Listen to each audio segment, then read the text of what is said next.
Սիրելի հայրենակիցներ, ես այստեղ գալիս եմ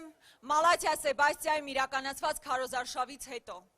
Ուրեմն մի կին մոտենում է իր թոռնիկի հետ, 5 ամսեկան Անդրանիկի հետ ու ասում է. ես անպայման մերժելու եմ այս իշխանություններին եւ ընտրելու եմ ձեզ, որպեսզի իմ թոռնիկը քրիստոնյա մնա։ Դուք պատկերացնում եք մեկ ինչպիսի հանգրվանում ենք հիմա, որ մարդն անհանգիստ է, որ իր թոռնիկը կարող է քրիստոնյա չլինել։ Բայց դա ինչու է այդպես, որովհետև մեր հերոսական պատմության յուրաքանչյուր դրվագ հիմա ուրացվում է։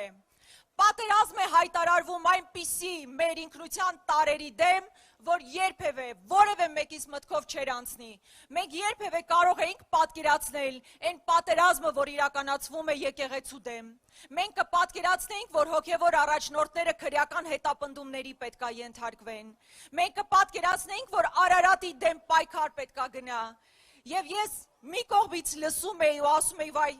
իսկապես մենք այս հանգրվանին ոնց կարող ենք հասնել ու հետո հասկանում ես, որ ամբողջ այս տարիների պատմությունը հենց դրա մասին է։